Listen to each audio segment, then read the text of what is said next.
Thank you all very much for coming tonight. It's absolutely terrific to see the room filled to overflowing, the people still standing out in the hall. That's tremendous. Very, very pleased to introduce to you Jim Hightower. For those of us who are old timers in colleges of agriculture around the country, we all remember, because no book, with few possible exceptions, had a much greater impact on land-grant universities than a book called Hard Tomatoes, Hard Times. How many have ever heard of it? Okay.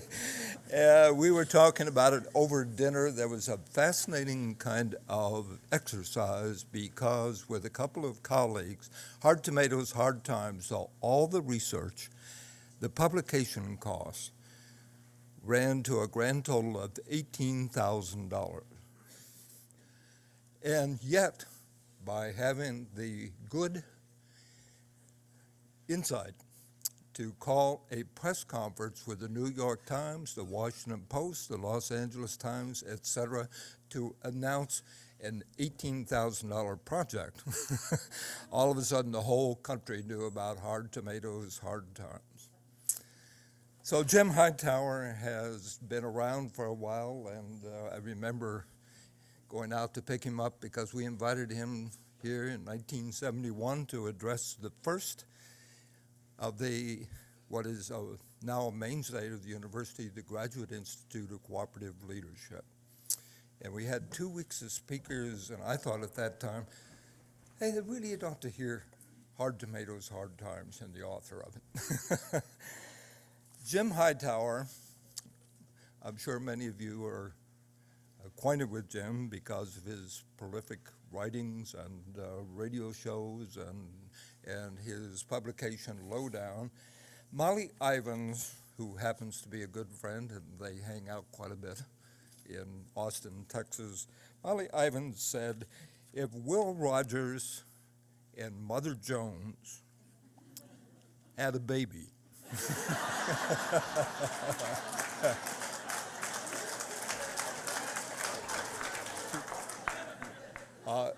don't take it seriously. It didn't happen. But if they did, Jim Hightower would be that rambunctious child. Mad as hell with a good sense of humor. Molly Ivins. There is quite a bit that can be said about Jim's career, and he was editor of the Texas Observer, started in 1976, and then Molly Ivins also took a shot at the Texas Observer, but he's also been in the book writing business, and I think one of the things that says a great deal about Jim Hightower's style are the titles of the books. And I'm sure you're all aware that he's written numerous books, including Hard Tomatoes, Hard Times, and the story itself is pretty good. But the titles are as follows. There's nothing in the middle of the road but yellow stripes and dead armadillos. If you haven't figured it out, that is a political statement.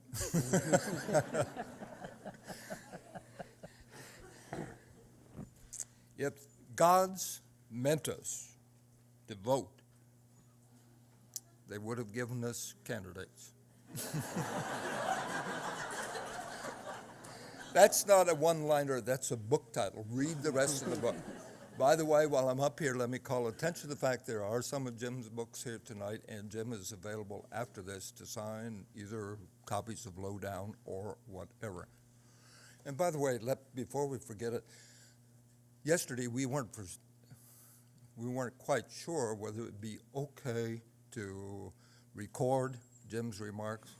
So I called his office yesterday, talked to the publicist, and he says, of course. So John, bless his heart, called Academic Support Center, and this is being videotaped and it's being recorded both. And in Jim's office, they said, sure, terrific. Have students bring tape recorders. We don't care. That's what a populist does. Okay. We have two more book titles. Is that a little better?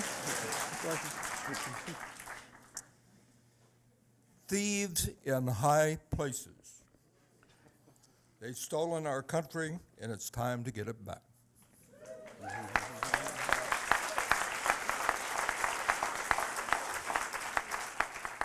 And the last and most recent one, let's stop beating around the bush.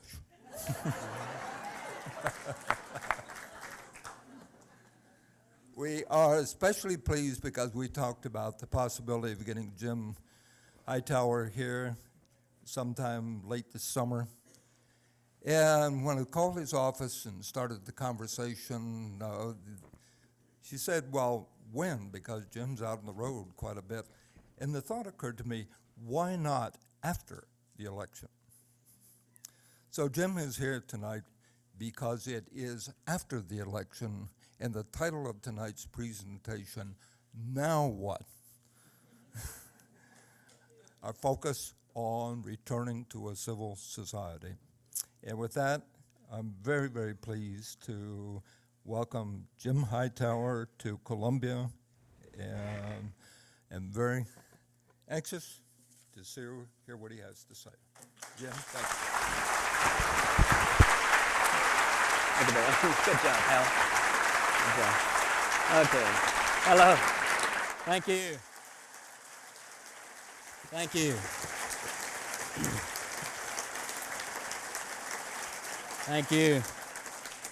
Thank you so much. And thanks to the Peace Studies Group and John Gallagher and the great work that they do, all the great folks who are here. In fact, we've got the Alpha Tiger here tonight. We've got Brady Deaton right here with his wife, the Chancellor of the university. His wife, Ann. Great to be. Thanks so much for being with us. Dick Schwartz with the arts community here. And also, we got our governor, Roger Wilson, and his wife, Pat, right over here. Our governor with us.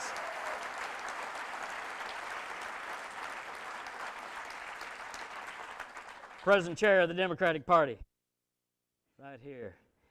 And I thank my longtime pal, Darrell Hobbs, as he indicated, we go back a long ways, back to 1971, when he invited me here shortly after the publication of Hard Tomatoes, Hard Times, a critique, if you will, of the land-grant college institution. And I didn't quite know what I was coming into here, coming to a land-grant college at the university, but I did know that Darrell Hobbs was a courageous soul, because I was less popular than mad cow disease at that point on land-grant colleges.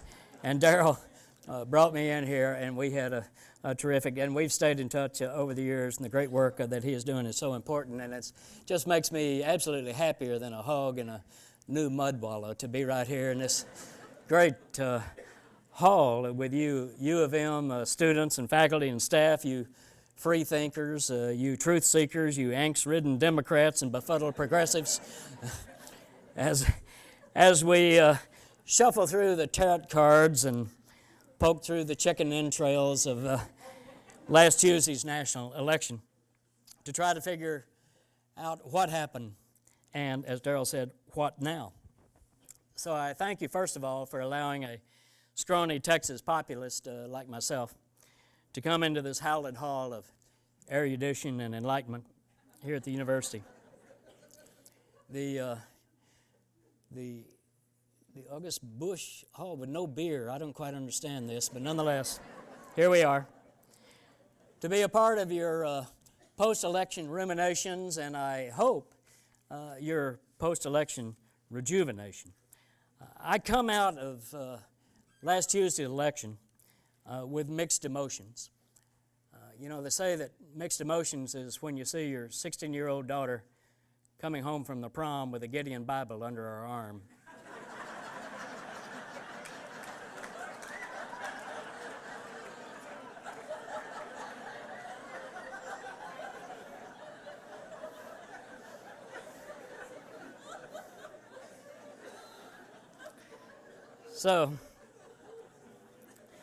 So I'm looking at this election. On the one hand, we did not win. There is King George the W, now with a Viagra-sized smirk.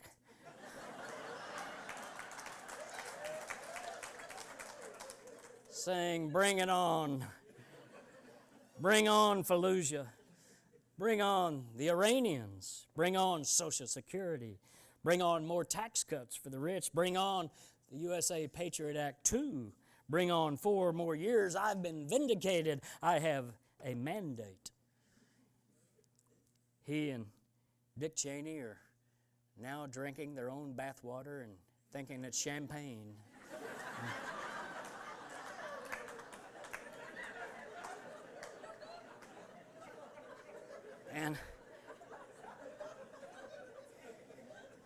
And they will most certainly push their agenda of plutocracy and autocracy, seeking to superimpose their own Orwellian, Ayn Randian, Jerry Falwellian, Strangelovian ideology over our democracy, pushing it like it's their divine right now. But on the other hand, we did not lose. You and I, we the people, we the progressives of this country, we did not lose. Yes, Kerry lost the election, but he was always the least of this campaign. There is not a populist bone in John Kerry's body. He has been only marginally progressive throughout his 20-year Senate career. He ran a lackadaisical and lackluster campaign. He did not connect with Americans working stiff, and in fact, he could not connect with them if he was giving away Budweiser and Slim Jims. Yet, he got 48% of the vote. 55 million American people voted on the Kerry ticket, more than any other presidential candidate in history has ever received, except for George W. Bush. Now, Kerry's campaign, I'm here to tell you, and as Darrell indicated, I've been all over America. I've been just about every place that's got a zip code in the last 3.5 months. Been to some 60-something cities out across the country. And I can tell you that Kerry's campaign itself did not produce a single vote. Indeed, they were mostly clueless and in the way. Rather, what produced 55 million people to turn out and mark Kerry on the ballot was an extraordinary grassroots activism by thousands of independent volunteers, just like so many of you right here in this audience. Move On PAC turned out 500,000 brand new Kerry voters, people who would not otherwise have voted for Kerry because of Move On. Acorn, the great low-income community organization, active all across the country, they registered 1 million new voters by themselves, one organization, and all in low-income neighborhoods, and turned out a majority of those voters on November the 2nd. A great group that I met, I first met them up in Maine and encountered them as I roamed around the country, called the League of Pissed Off Voters. You might not have heard of them. Extraordinary group of people, young folks, mostly 18, 19, 20-year-olds. In fact, their target audience was 17 to 35 that they were pursuing. They're active in 70 cities. And not only were they pushing registration and turn out the vote for Kerry, but they were running young people in offices all across the country, water boards and county commissioners and city council positions and that sort of thing, state legislative seats, and they won all across the country. They had an extraordinary record. These kids are in the fight for the long haul. In fact, they're having a meeting next week, a nationwide meeting, not gathering in one place, but through the internet, of course, as young folks do, connecting all across those 70 cities of what's next, what do we do next, how do we build, how do we continue. And this is a great story. Another group, Voter Virgin. I love these people. It's a group actually based in my town of Austin, Texas. A young woman started it, and she understood that there were all these 18 and 19-year-old voters. They'd never done it before. They were a little shy. They did not quite know what was expected, what might happen, when they stepped forward to vote. So Voter Virgin contacted more than 100,000 first-time voters in this country to give them assurance. They taught them safe voting practices.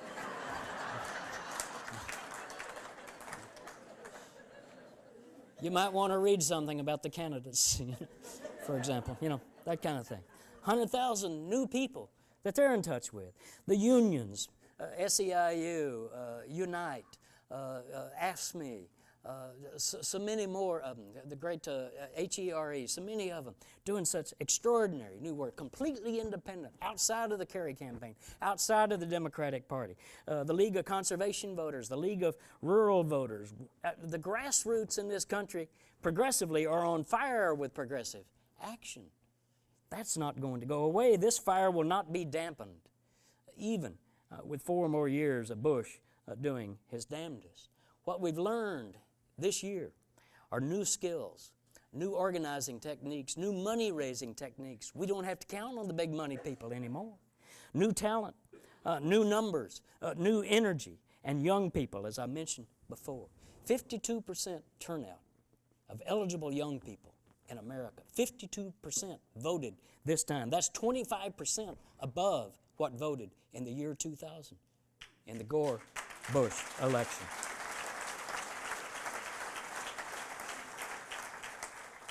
In the battleground states, the 10 top battleground states, 64% turnout of young people, of eligible young people. These people did not lose, and they will not go away. We're just beginning. Now what? Toward a more civil society. That's our topic tonight. First, let me note that civil is not the same as passionless. In fact, of course, I come to you from the state of Texas, where we like to practice politics with hair on it. You want passion? This is from the Texas presidential election in 1842. Sam Houston running against a gentleman by the name of Dale Burnett. Sam Houston said, "You prate about the faults of other men, while the blot of foul, unmitigated treason rests upon you, you political wrangler, you canting hypocrite, whom the waters of Jordan could never cleanse from your political and moral leprosy."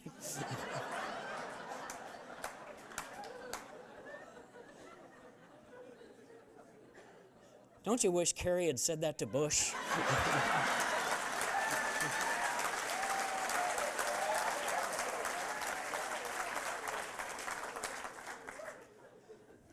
We're all about passion. We're passionate about our politics because we're passionate about our country. And the second thing I'd note is that there is a divide in America. It's a class divide.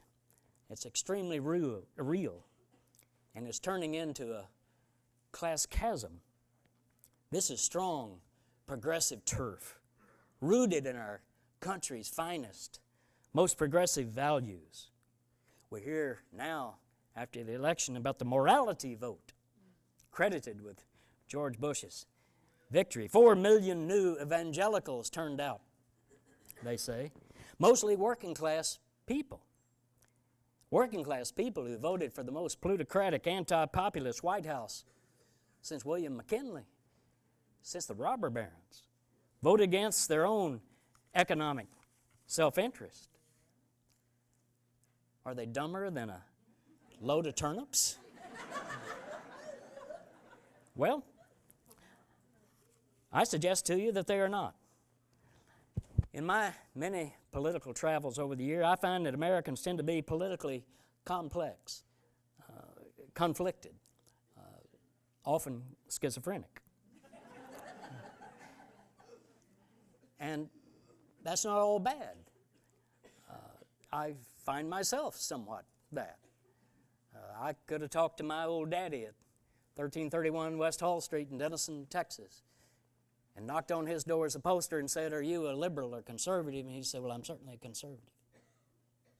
But if you would have talked to him about the power of the bank holding companies in the state to put the squeeze on small businesses like his, if you'd have talked to him about the power of the oil lobby to gouge the consumers, if you'd talked to him about the rise of corporate power generally in our society, you would have scratched not a conservative, not a liberal, but a William Jennings Bryan, mad as hell and wanting to do something about it.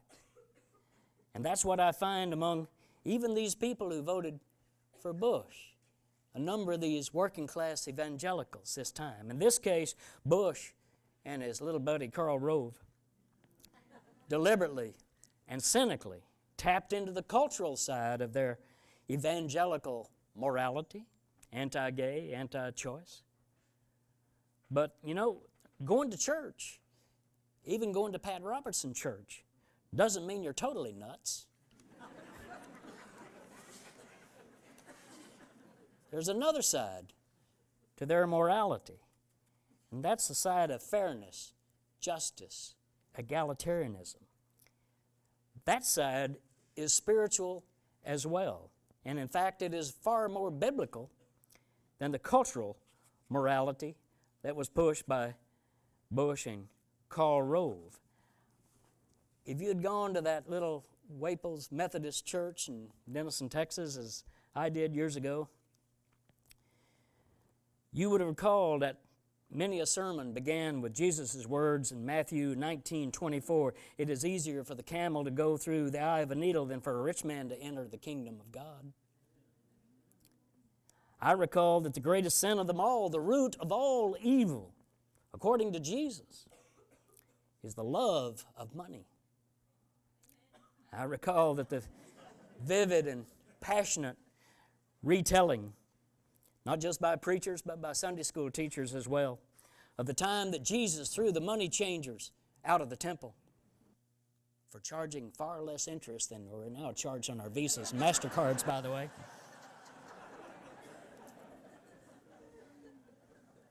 I recall Mary's song in Luke 1:52 and 53, "He hath put down the mighty from their seats and exalted them of low degree. He hath filled the hungry with good things, and the rich he hath sent empty away." I recall that Jesus fed all of the masses at the Sea of Galilee on that mountainside, not just the few who could afford to buy the fish and the loaves.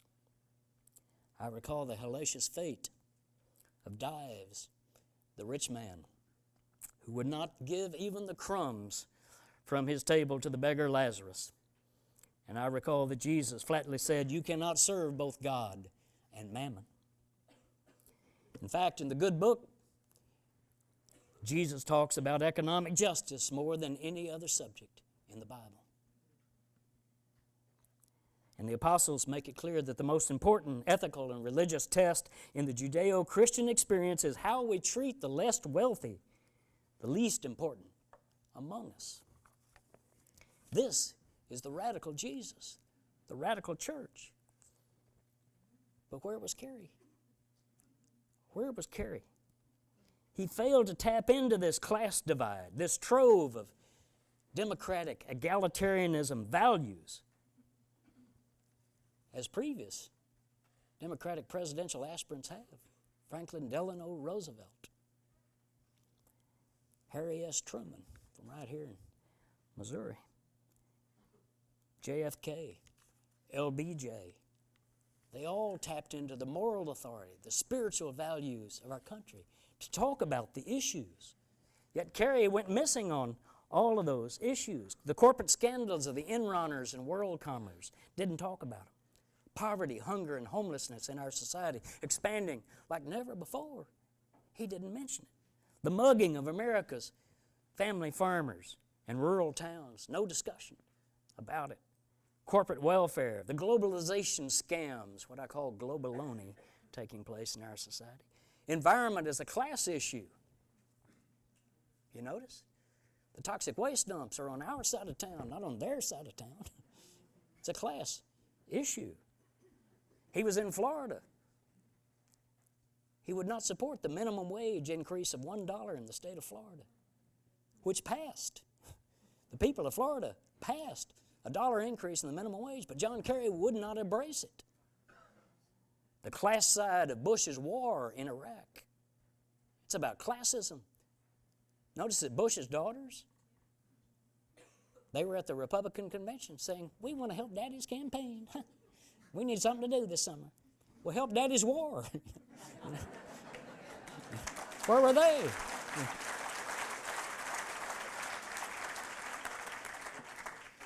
So for working class evangelicals and the working poor in our country generally, this was an election without a campaign. Kerry defaulted on them and they defaulted on him. This mistake, the mistake of running a Democratic campaign focused almost exclusively on upscale professionals, is an essential part of our learning curve for the future.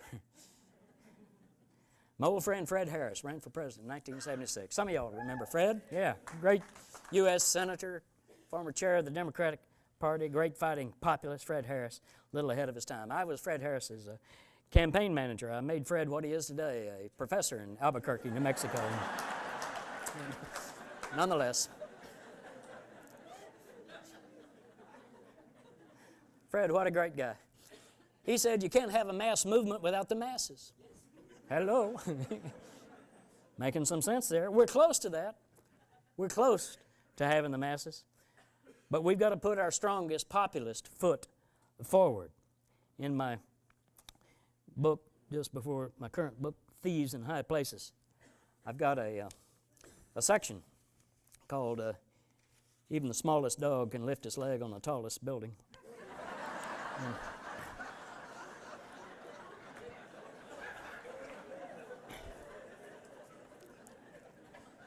And what I do in this section is to look into what is this deep pool of progressive goodwill that exists in this countryside, that our party and our candidates are not tapping into. This deep, deep pool. I go into the polling data, not exotic polls. I'm talking about the CBS, New York Times poll. I'm talking about the ABC, USA Today poll, etc. All the conventional polls. For example, George W. Bush comes into office saying, well, we got to give tax cuts for the rich because it's their money. And that's what people want. People want their money back. It's their money. Well, actually, according to the ABC Washington Post poll, 67% of the American people would prefer to have more spending on health care and education than to have Bush's tax cuts. Take health care. They say, oh, well, we can't push health care for everybody because, you know, the American people would never accept that. So we'll do this kind of prescription drug benefit for certain low-income seniors through the drug companies, you know, et cetera, et cetera. Well, 64% of the American people, according to the Gallup poll, say that it is the federal government's responsibility to make sure every American is covered for health care. And in fact,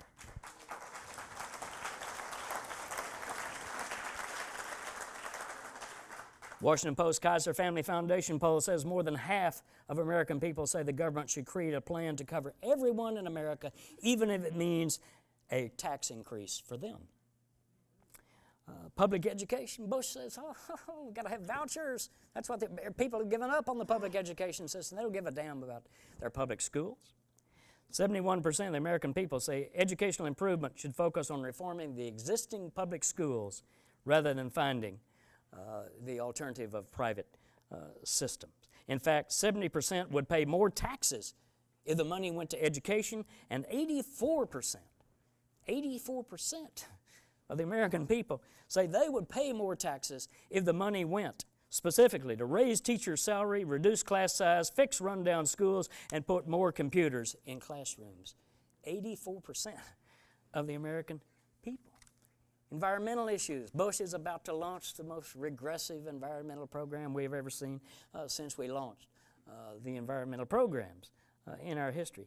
Yet 6 out of 10 Americans say the U.S. government is doing too little to protect the environment from corporate plunderers. That's the words that they used. Only 10% say it's doing too much.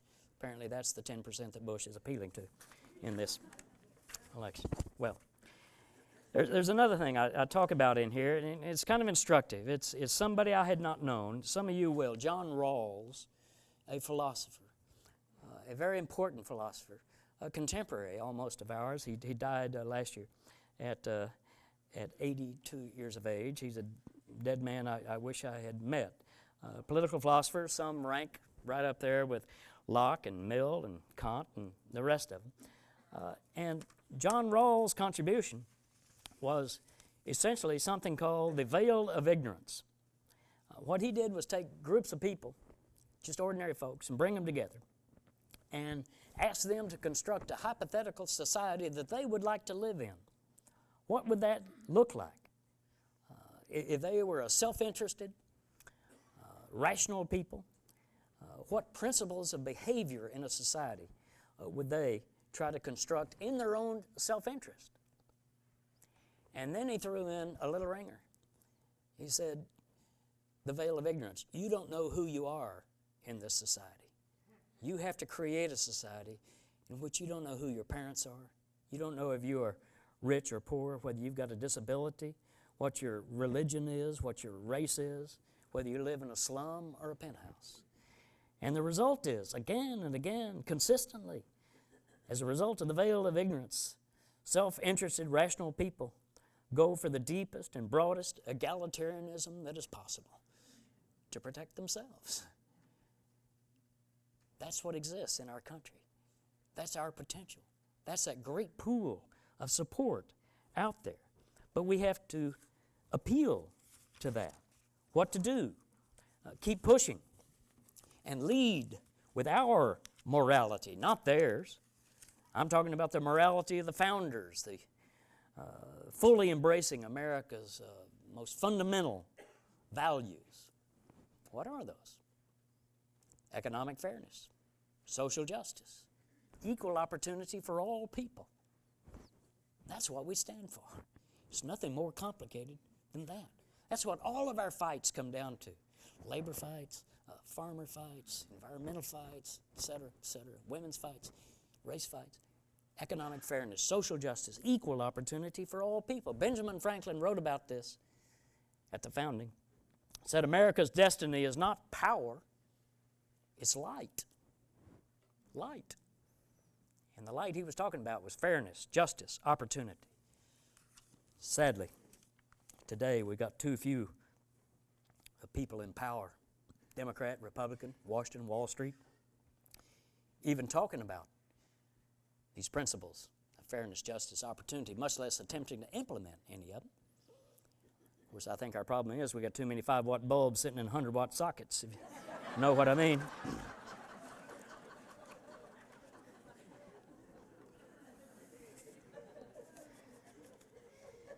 And speaking of dimness, George W. has not a clue about any of this. Not about any of this. I've got a section in my new book, this Let's Stop Beating Around the Bush, called Being Bush. It seems like such a joyous, existential, ethereal existence, doesn't it? I mean, reality never intrudes, for example. I mean, lies, his biggest whoppers, seem most sincerely to be believed by him. I have no doubt he thinks he served in the National Guard.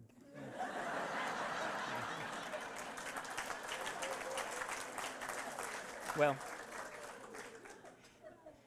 this is not going to change. George W. is not going to change. Dick Cheney is not going to change. Karl Rove's not going to change. Rummy, Ashcroft, the rest of them, if they're still in there, they're not going to change. In fact, George W. is darting all around the country right now, like a sand flea on steroids. He's here, he's there. Pushing his most extreme agenda, saying, I've got a mandate. I won political capital and I'm going to spend it. A mandate. He got 51% of the vote. 51%, 49% of the people voted against him. And a good half of those who voted for him were voted against Kerry. They were not for him. And they certainly were not for his program, including those evangelicals. They do not support Social Security privatization, which Bush is going to push with a vengeance beginning in January, maybe before. They don't support that. They don't support a national sales tax to replace the progressive income tax in the country, socking it to the working class, the lower middle class, and the poor folks in this country, and totally exempting people of wealth. They don't support howling Paul Wolfowitz being appointed to the national security position in the White House, which is what is being suggested right now. They don't support the loading of the Supreme Court and other courts, as Bush is about to do. They don't support Bush's interpretation of the economy. Bush seems to think the economy is doing swell, more tax cuts for the rich, he says. Because look, I've created 600,000 new jobs in just the last few months. Look at it. My tax cuts for the rich are working. 600,000 new jobs. We lost 3 million manufacturing jobs while he's been president. But more importantly, and this is what we've got to get focused on, the issue is not jobs. Slaves had jobs.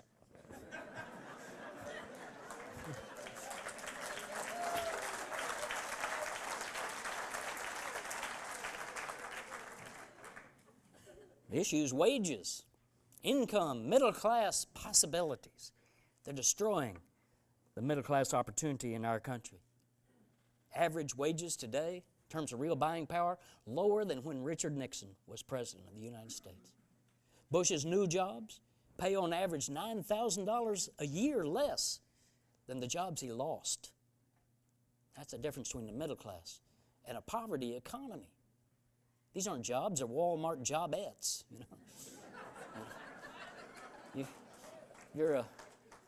You average family can't afford a modest home. They can't get health care for their family. They can't send their kids to college. They can't look forward to any kind of decency in retirement. Now, I should be fair, because Bush did, and this was missed entirely in the presidential campaign. Kerry didn't mention it. I don't understand why he didn't. But Bush did create hundreds of thousands of new manufacturing jobs in America this last year.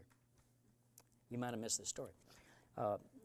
It was in the economic report of the president issued in February of this year. These are his top economic advisors, and they declared that, in fact, the fast food jobs in our country were not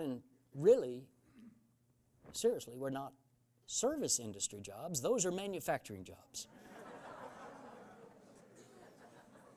Because when you lift that bun and put in the meat patty and the cheese and the tomato, are you or are you not assembling a new product?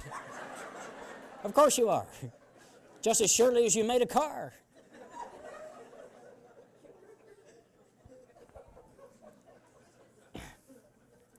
This is why Lily Tomlin has said, no matter how cynical you get, it's almost impossible to keep up.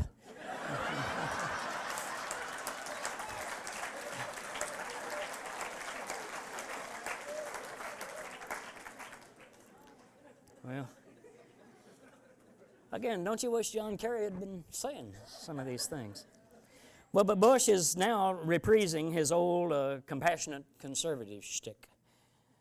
This from a guy who has cut Head Start funding every year he's been in office, who has cut funds for low-income seniors to pay their heating bills when they cannot afford them in the wintertime, who has cut job training all 4 years that he has said job training is the future of our nation, who has underfunded his Leave No Child Behind education program. Got any teachers here tonight? Leave No Child Behind education program, cut it $9 billion this year from what's required to implement it. That's on top of $17 billion that he cut in the previous 2 years. He offered more money to the government of Turkey this spring to try to get them, in the form of a bribe, to send troops to Iraq. And he offered to all the school districts in America to fund his Leave No Child Behind law. This is our compassionate conservative, but I don't know about you, but even if he was a compassionate conservative, I don't want the compassion of any kind of damn conservative. This is not what America's about. America's not about compassion. America's about democratic power, people having the power to make their own decision. Tell you a quick story about how the gods feel about charity, because that's what they're talking about. You know, we'll give the power to the rich, and then we'll give you a little dollop of charity over here. Well, old Earl Long, when he was governor down in Louisiana, he used to talk about a rich man who died and tried to get into heaven. But again, if you'd gone to that Methodist church I did, you'd know you just don't go into heaven. You got the pearly gates. St. Peter's back here. And an angel's out front. St. Peter's going to render judgment about whether you come through. This angel is going to review your life for you. So here comes this rich man. And the angel looks at his life and says, my God, you never did no good for nobody. No way. What are you doing here? And the rich man said, well, now that's not entirely true. In 1924, there was a blind beggar man on the street, and I put a nickel in his cup. And the angel said, so? And the rich man said, well, in 1934, there was a widow woman on the street. She needed car fare home. I gave her a nickel. Angel said, this doesn't make up for a life of greed. And the rich man said, well, wait a minute, I got a consistent pattern of philanthropy. 1944, I was coming out of my bank. There was a Salvation Army kettle. I put a nickel in there. Angel turns back to St. Peter and says, what in the world are we going to do with this man? St. Peter said, give him back his 15 cents and tell him to go to hell.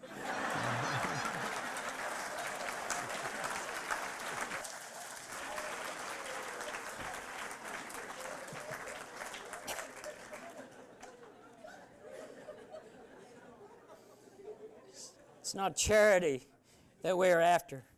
We're after democratic power, little d democratic power, the ability to affect the decisions that affect our lives. To make America one again, red, white, and blue rather than red versus blue. We've got to build a politics around our real values and around that high morality of America's historic pursuit of egalitarianism. This is a big time in America, a big time for you and me. It didn't end on November 2nd. Actually, that's just the beginning. Even if Kerry had won, that would have just been the beginning. It's a big time because they're trying to change our America, our democracy, into their plutocracy and autocracy, into something that is entirely different than what the founders thought they were creating and what we thought we were born into. And again, as I travel around the country, I see that people sense this. They realize it. My town of Austin, Texas, last year I saw a bumper sticker on an old beat-up pickup truck. It's kind of redundant in Austin, actually. Beat-up pickup truck. But this bumper sticker said, where are we going? And what am I doing in this handbasket?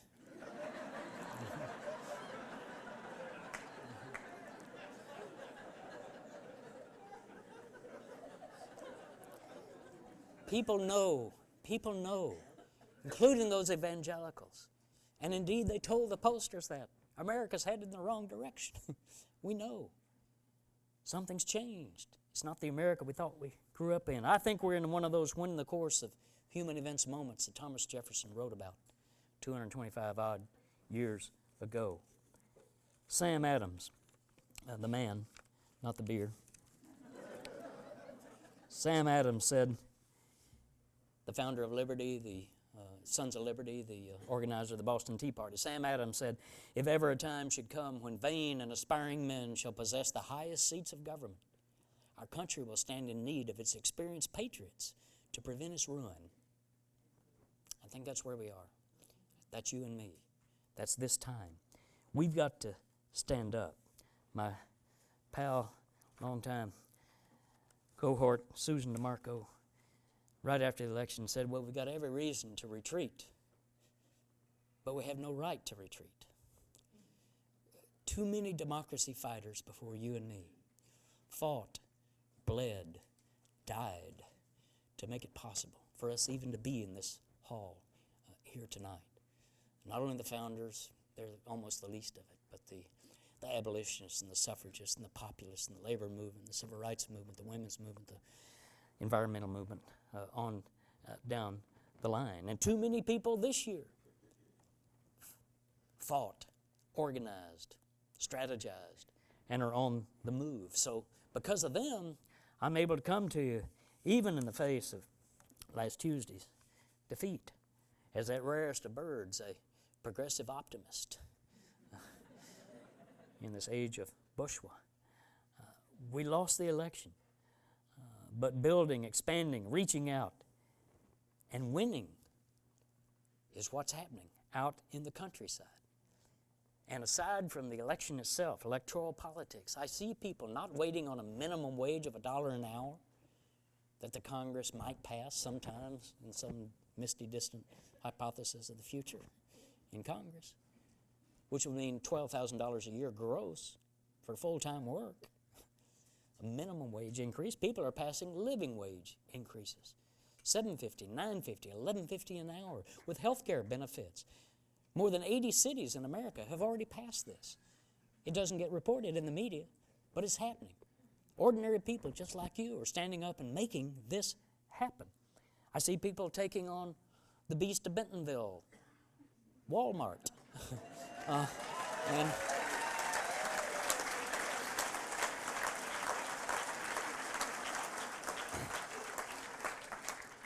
and they say, oh, well, you can't beat Walmart. It's too big, it's too powerful, too much money, too politically connected. We can't fight them. In my Thieves in High Places book, I've got a 2-page spread of 177 communities that have not just confronted Walmart, they've defeated Walmart. They prevented from coming into their communities. And in every one of those towns, they were asking the right question. Whose town is it?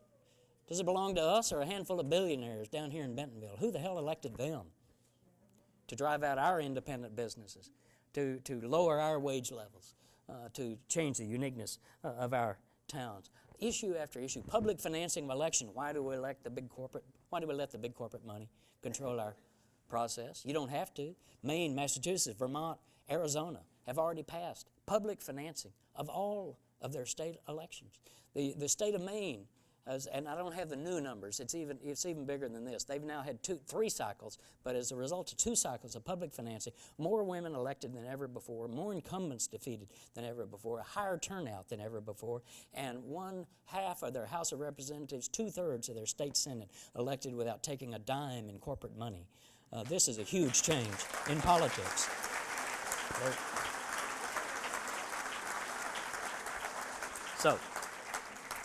So now is the time to go get them. That is my message to you here tonight. My friend Willie Nelson, whom I quote in my book, he gave me a call not long ago, and he said, Hightower, the early bird might get the worm, but it's the second mouse that gets the cheese. Think about that.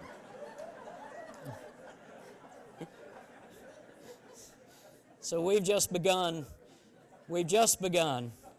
this historic fight to take our country back from the thieves in high places. And I'm here to say that the people of this great country are overwhelmingly on our side if we will only appeal to them, if we'll only reach out. And that's a steady process. It's not one election that does that. It's not one candidate that does that. It's an ongoing process, not just in the election years. We need to begin next week, having potluck suppers, inviting people over, getting to know folks, rubbing up against each other a little bit, having a little beer and wine. We got to lubricate the movement, I think, and having some music and understanding the art and the culture of all of this. That's what politics really is. Again, politics with hair on it. There's a moving company in my town of Austin that has an advertising slogan. I'll leave you with this. This moving company has this ad that I stole years ago when I first moved to Austin. They had an ad in the Yellow Pages that said, if we can get it loose, we can move it. That's what we're talking about. Get it loose at the grassroots level, and the people will move it for themselves. Thank you so much. Thanks for what you're doing. Thank you for the Peace and Justice Group.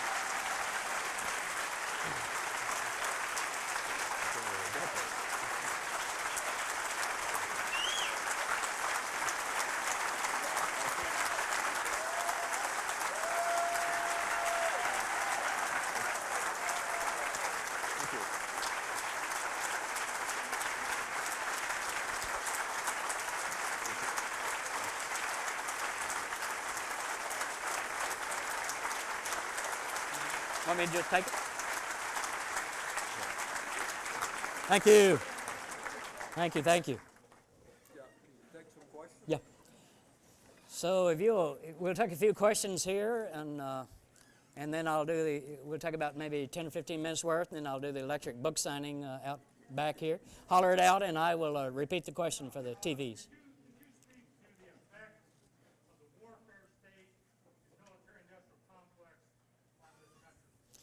Well, the effect of the warfare state and the military-industrial complex is as extreme as it was enunciated by Dwight Eisenhower in his farewell address in the 1950s. Actually, 1960, I guess that would have been. And it is totally milking our public treasury for the adventures of largely corporate interests and ideologues, and it is defunding the great possibility of our country. And Bush is counting on this. And you see now the media coming around to this. You see the editorials. Certainly the Wall Street Journal, they do this all the time, but even the LA Times, New York Times, Washington Post, etc., are now saying, well, we need fiscal responsibility. And that means we can't have health care for everybody. That means we can't have a Superfund cleanup, environmental cleanup in our neighborhoods. That means we can't have the kind of job training program and industrial policy that we need in this country to create good jobs, good wages. That means we can't have anything that America actually needs, including, nearly $300 billion needed just to repair the public school infrastructure. I'm talking about buildings, to make them safe, not to create new buildings, to make the existing buildings safe for the children who are within them. They say we can't do it because now we don't have any money. And yet Bush put forward, with very little media coverage and very little criticism from Kerry, we're going to need another $70 billion for Iraq in a supplemental right after he's elected. And that's only the beginning of Iraq, and we haven't started with Iran yet. So, I mean, it's disastrous for our country until we stand up to it.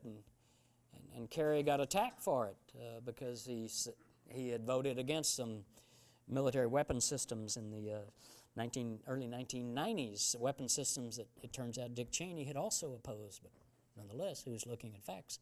So, I mean, this is central to our fight. Is we've got to take our budget back. Yes.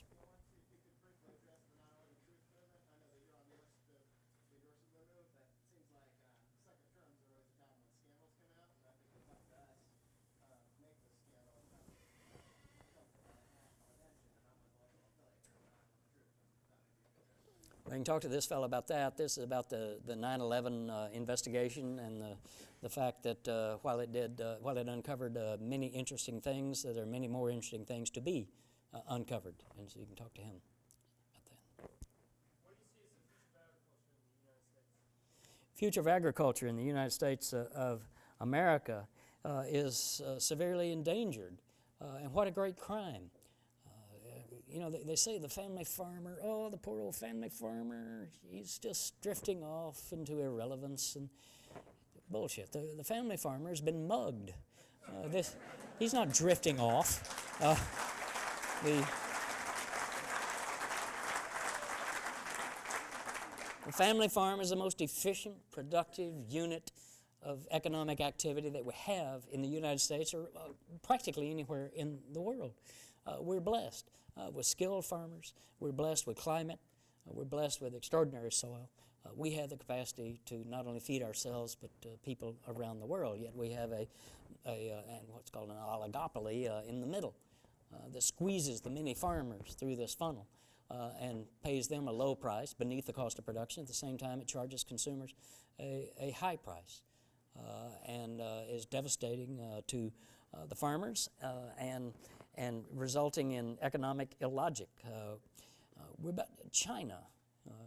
Darrell and I were talking earlier about China. The Bushites don't seem, again, to have a clue about this, nor do the Democrats, by the way.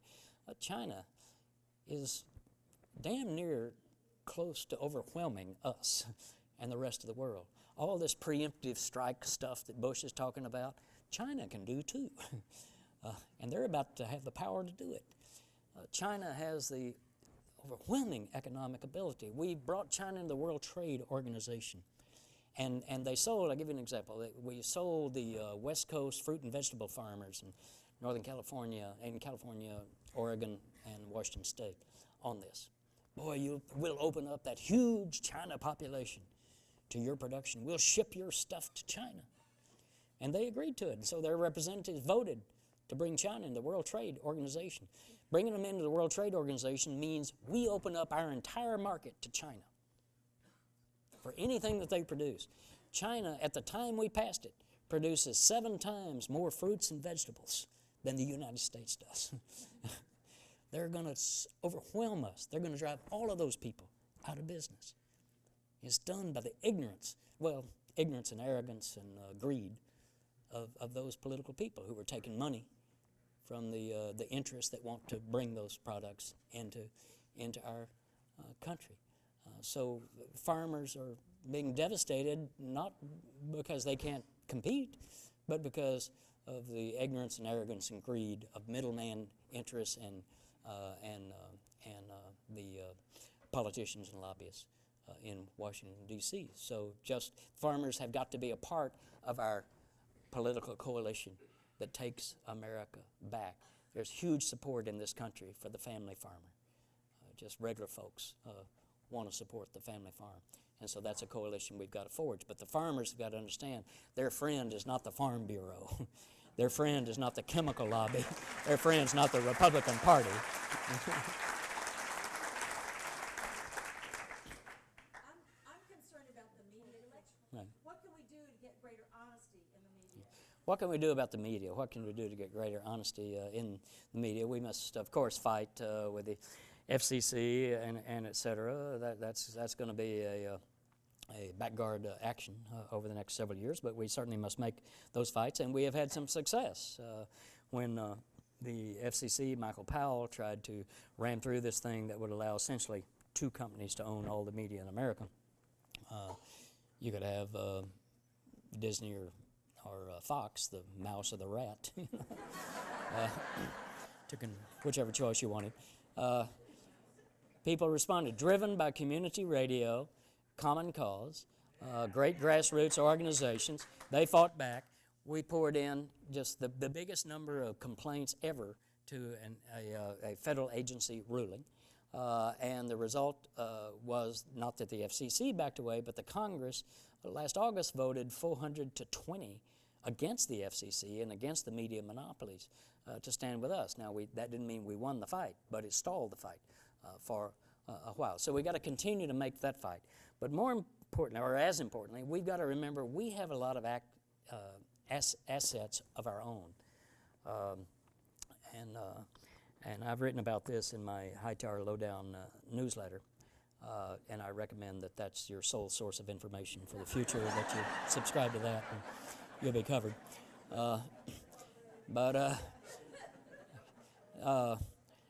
That with the community radio stations, the independent weeklies, Move On and True Majority and BuzzFlash and all these great web active organizations, with SEIU and Public Citizen and all these other great websites that they have, with the independent bookstores, and we must never forget them as a community resource, with so many resources that we have. We actually reach tens of millions of people every single day, and we need to find a way to strengthen them and to encourage them to link up more than they now do. Your independent radio station is not connected to your independent weekly, which is not connected to your independent bookstore. We need to make that connection begin to happen to make the whole greater than the sum of the parts that we now have. So strengthen what we now have, build on what we've got, reach out, and you've got to be aggressive about it. You can't just be a consumer of whatever comes your way. And thanks to the web, you can do it. You can hear BBC. You can get the National Guardian and other papers and media outlets around the world, and good, trusted websites. Some of them are just loopier than Mama's apple pie. But you know, you've got some that are very strong, and so just got to build it. Keep going. The thing that concerns me most after this last election is there is now so much power in Washington, in the administration and the Congress. These people aren't going to give up this power to any democracy. And it's as well as we can be organized. We could have the whole country against these people, and they would do everything possible to hang on to this power. This is what I think the real helplessness that I feel about this Yeah. result of this election. He feels helpless because of the enormous power that's in Washington, D.C., corporate through their lobbyists, and then Washington. And we can organize like crazy, but how do we deal with this power? Because they'll stop at nothing to hold on to their power. As has been proven throughout the history of this country, we have to do nothing to stop at nothing to take the power from them, including being in the streets. And I think we're at that stage. This is no longer a polite society. We have got to go there. We got to get out there. Again, it's a big time in America. I mean, Sam Adams, you know, went onto private property. At the Boston Tea Party. Those were the ships of the East India Trading Company. They were not the ships of the crown. That's a mistaken thing in our history. They were the ships of corporate power. And he went on those ships with the Sons of Liberty. And they threw private property overboard to make a statement. Are you advocating civil disobedience? Yes.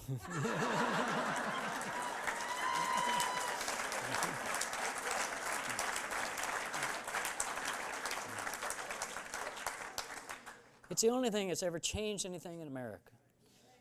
Talk to your elders who've been in the labor fights. Talk to the elders who've been in the civil rights movement and the women's movement. The women's movement, Elizabeth Cady Stanton, you know, et cetera, the great triumvirate that launched that movement. None of them lived to vote.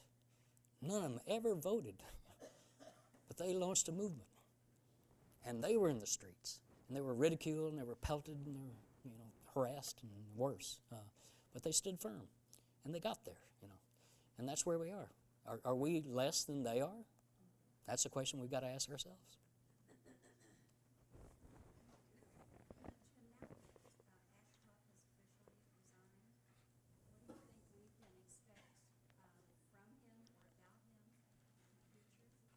Well, I hadn't even heard this news that Ashcroft has officially resigned. Is that correct? All right.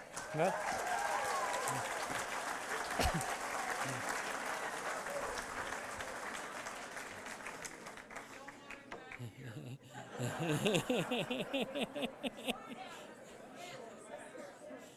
The first time he ever did anything for the people.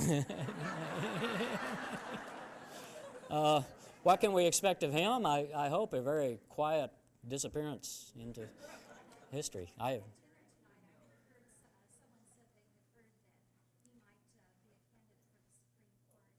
Oh, yeah. I don't think so, but they're cruising for a bruising if they're going to put him forward for that. This guy's not popular. When you have Dick Armey and Bob Barr, two of the more right-wing members of the Congress ever, who are now out of the Congress, join the ACLU in order to fight the USA Patriot Act, you know you got problems. So that's him. Yes, sir. You're standing tall and bold. There's mounting evidence that Kerry actually won Ohio, Florida, Yeah. and New Mexico. There's one voting machine in Ohio gave 4,000 votes, and every day there's more and more evidence coming out the vote was hacked. Yeah. I understand it's going to the FBI, and there's a lot of things going about what it's about. None of the votes have been certified. The concession speech is not binding. And I'd like to propose or possibly the idea that by Kerry conceding, it's not a Republican versus Democrat thing. Bush says, this says. This is about democracy now. Yeah. And I really think we need people like you and Jimmy Carter and the Dixie Chicks and Bruce Springsteen. Yeah. Well, I'm on the program. I mean, I think I think every vote's got to be counted, and I'm following this. I'm following exactly what you're saying, and the blackboxvote.com people. Is .com or .org? .com. .org. Go there. They're tracing it. It's not very solid right now, but I talked to, just to drop a name, Ralph Nader yesterday, and he's pursuing this as well. So I think there's going to be a good bit of attention paid to it. I do not know why Kerry just suddenly walked out and said, I surrender. I think it was unfortunate, and I think it's a betrayal of a lot of people who had stood very tall for him. But nonetheless, I think we need to pursue it as far as it can possibly go. There you go. All right. Anybody over in here? Let's take one or two more, and then we'll. Right? Yes. You.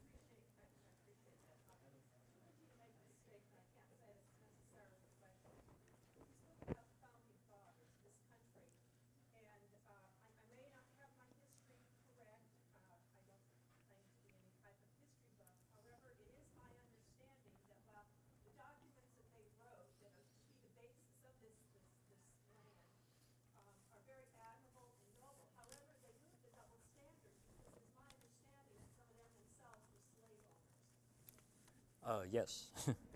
Yes. The issue is not the founders. The founders, well, I was almost to say the founders were the least of it. They're not the least of it. They created the possibility of democracy in their idealism that they imparted into these documents, the Declaration, the Constitution, and the Bill of Rights, and others, the Declaration of Virginia, et cetera. These were thinkers, and they were free thinkers. They were not practitioners, necessarily, of the free thinking that they proposed. But they put it forth. They put it on the table and put it into what amounts to the basic law of our land so that it became possible. In the first presidential, they didn't really believe in democracy. They didn't want the riffraff voting. In the first presidential election that chose George Washington, women couldn't vote, African Americans, Native Americans. If you did not own land, you could not vote. 4% of the people were eligible to vote in the first presidential election. That's not democracy. But the documents allowed it. And so it's been the abolitionists and the suffragists and the populists and the labor movement, the civil rights, women, environmental, labor, et cetera, that democratized those documents over the years. The documents made it possible. That's the importance of the founders. They didn't create democracy for us. And just as we've extended democracy all of these years, all of these generations, now they're taking it away from us. That little fragile rug of democracy can be slipped out from under us without us even recognizing it. And that's what's happening now. That's what's happening right now. And that's why we've got to take a stand, because we're going backward, not forward. Would you comment on the move to have a national ID system? Have a national ID system. I'm against that. It is happening rapidly. They're going to use our driver's license. They're trying to nationalize the driver's license, basically, and there's a piece of legislation in the Congress right now that's moving to allow the Homeland Security Agency to define what information has to be on a driver's license and what you have to declare, and et cetera, and what you have to present. So it is, in effect, a national ID system. This is something that the founders, going back to that, totally abhorred. The idea that you have to present papers in America to travel freely is completely against our system. And it's not just a little intrusion here and there. It is fundamental to who we are as a people. Yes, ma'am. I don't believe that Mr. Bush is not going to do a draft. He's put selective service online last June, speeded it up. We're supposed to report in March. All the kids that watch Too Many Action Films have already signed up. They don't have enough people to do what he's doing. Right. The question is about the draft. Will there be a draft? I'm of the conviction, based on what I've seen, that they will have to have a draft if they're going to John McCain says we'll be in Iraq 10 to 20 years. We will have to go to Iran. Syria's maybe next, or North Korea. I don't know where we're going next. But yeah, and there's France. Yeah, right. And don't forget those Canadians. So all of this is possible. So while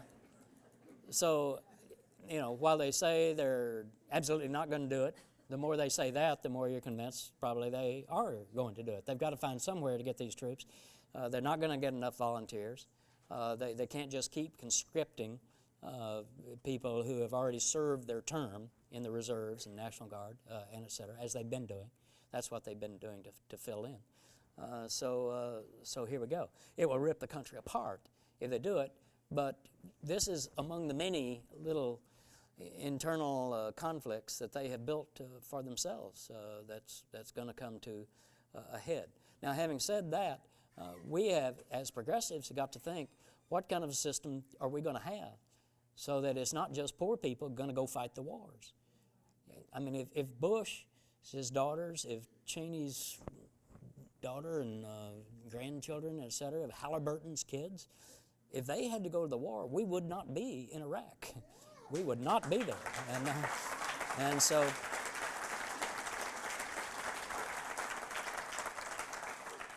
we have to create something like, if you vote as a member of Congress for the war, you have to go to the war, something like that. I don't know what it is, but something like that. Jim, I want to remind folks that this Thursday is a holiday. It used to be called Armistice Day, celebrating the end of war, celebrating peace, but now it's called Veterans Day. And there are many wonderful people in our society and in this room who are veterans. We ought to honor people who serve this country. If we really want to honor veterans, I think it's important for us to get out and say no to the ongoing wars that they're being sent into to fight, not to defend our country, but to take over and dominate other countries. And I want to invite people tomorrow afternoon between 4:15 and 5:45 to join the Columbia Peace Coalition down at Broadway in Providence to make a very visible statement that if we want to honor veterans, we have to say no more war, and particularly when our Marines are being sent in, our Army's being sent into Fallujah in what is the largest assault on a city since the Tet Offensive in Vietnam in 1968. It's time for us to be out in the streets, as you said before, and I invite people to join us. Bingo, thank you. And by the way, if you want to, thank you.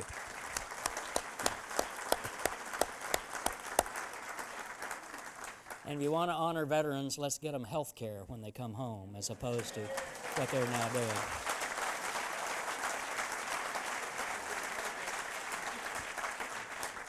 Take one more and then we'll break here. I don't know about everybody else, but there's so many different issues and different opinions and so many important things we have to tackle. What piece of advice would you give an individual? It's so overwhelming. Right. Where do you start? What do you do? If we leave tonight, what is your piece of advice that you would like us to take with us? Yeah, that's a very good question.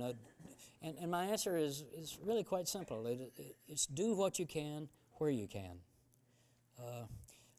This gentleman's talking about veterans. That's a good place to start. You don't have to take on everything. You don't have to take on corporate power, globalization, environmental poverty, etc. Start with veterans. Whatever your particular issue is, do it, and do as much as you can. You're probably hardworking. You got kids. You're tired. You can't do everything. You're not gonna. I'm not saying you got to give up your day job. But you've got to be a citizen. In my thieves book, the last chapter is called "Don't Be an Idiot," and it's not about ignorance. Idiotes, that's the Spanish pronunciation, but anyway, the Greek term idiotes was not about ignorant people. It was about people who were totally within themselves and would not share with the community and didn't give a damn about the rest of the community. That was the antithesis of the Athenian ideal of an involved citizen. You were a part of the community. You had to participate, and you had to share. The common good I don't know if it came from that, but was embodied in that ideal. And so an idiot was somebody who would not be a part of the community, and we can't do that. particularly now. We're, again, at a big time in America. So we've got to be involved. And that might, not everybody's going to run for Congress or state legislature. Not everybody's going to go into the street. But you could talk to your neighbors. You could start a discussion group in your church, in your labor hall. Instead of having small talk at the Chat and Chew Cafe, have a little big talk, Not every day, but just every now and then, What's this thing called the Free Trade Area of the Americas? Anybody here ever heard about that, And just begin to move people along with it. And again, like that thing like potluck suppers. Have a potluck supper. Bring people from the other side of town. Not to talk about your issue, but talk about their issue, And then go over to their side of town and have a little music and, again, beer and wine, some food, bring the kids, and get everybody together. That's what a political movement is. And that's what we've got to build. And you can do that right here.